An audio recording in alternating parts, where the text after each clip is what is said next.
dito sa pag pindot niya sa ATM Yan. niya, nandito pa ako. Oo. Ayan, binigay ko sa kanya yung Nakita pera ATM mo? niya. Halagang 4K. Kasi sabi ko, bilangin bilangan mo, baka porta. mamaya nakupitan ko yan. Ayun, binilang Bilangan niya. gani utro. Basig Tama na, naman yung pitan binigay, ako. renimit ko sa kanya yung pension niya. Yung pagkalabas namin yan sa NKTI. Nandyan pa ako Bilangan. niyan. Hindi pa ako nakaalis. Basig na kupitan ako na. Tapos, Sila nagpindot nito, Belinda?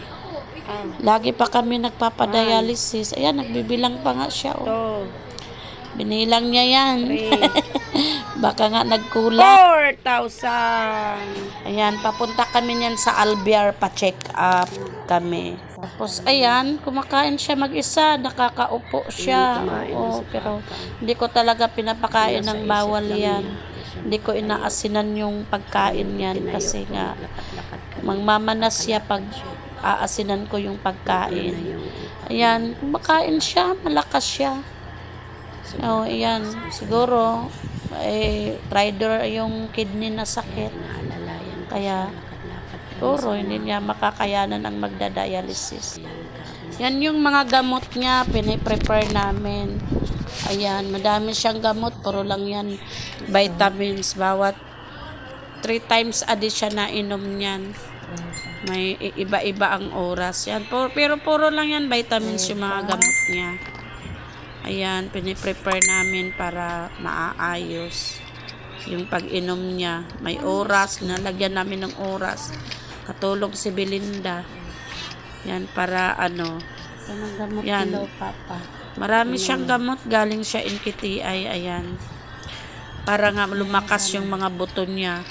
May din kasi gout siya. Meron din siyang mababa din hemoglobin niya. Tsaka kidney talaga, dito, ito na yung naiwanan ko na sila. Umuwi ako ng Davao kasi inaalagaan ko yung anak ko dito ng hospital na aksidente si Rex. Yan na yung makakaupo pa si Papa, makakatay na alalayan ni Belinda. Ayan, yan na yan. Tae siya sa sa Arenola. Sama si Jimmer, si Belinda, si Princess, yun ang nag-aalaga sa kanya. Ayan. Ayan yung apo niya sa tuhod. Nag-aalaga sa kanya, katuwang sa mama niya, katuwang ni Belinda. Yan, nag-aalaga sila. Si Digong makulit, ayan o.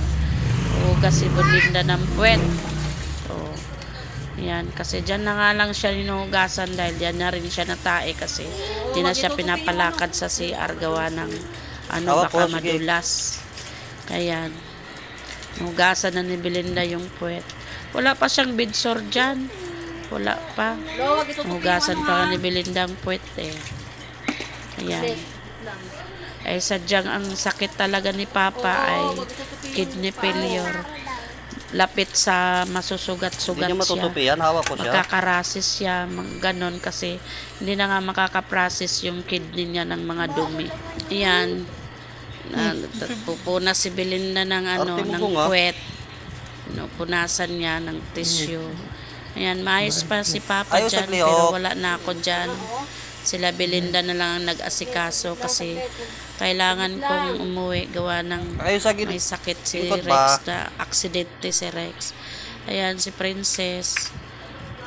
Silang dalawa at silang tatlo ang nag-a-assist. Salamat din ako kay Belinda, matyaga siya mag-alaga. Kaso lang talagang minsan naging busy gawa ng mayroon ding PWD nga. May anak ding inaalagaan, alagain din. Kaya minsan kasi napapriority din ni Belinda ang kanyang anak, pero hindi talaga sabihin mo hindi inaalagaan si Lolo. Inaasikaso niya yan. Yan, mahal na mahal niya yan si Lolo dahil naalala niya yung lolo niya. Laking lolo kasi si Belinda. Yan si Princess, nag-aalalay sa mama niya. Yan si Princess, napakabait niyan. Ang daming banding niya nila dalawa ni Lolo. Lalo na si Digong. Sobra maraming banding yan silang dalawa. Ayan. Napunasan na, tumatai ulit. Kaya, ayun, inaano niya. Ulit ng gloves, naglagay ulit ng gloves kasi natatai pa pala ulit. Ayan. Ayan. Mas gusto niya dyan magdumi kasi doon sa sa CR, mahirapan siya. Tsaka nahihirapan si Papa tumai talaga. Kasi dahil sa kidney niya. Ito na yung hindi na kaya ni Papa tumayo. Hindi na kaya ni Papa yung bumangon. Ayan, nadadalaw siya ni ante. Yan na yung talagang di na niya kayang tumayo. Higa na lang siya, kaya nagka-bedsore siya. Dito, nagbe-video call na lang ako sa kanya palagi. Sabi niya sa akin, uwi na daw ako. Huwag daw ako magtagal. Diyan, tulog na tulog siya, kaya pinabayaan ko na lang siya. Ang sakit talaga ni Papa ay stage 5 CKD, chronic kidney disease. Kaya ito na, hindi na niya ako inantay. Bumigay na siya. Rest in peace, Papa. Mamimiss ka namin lahat.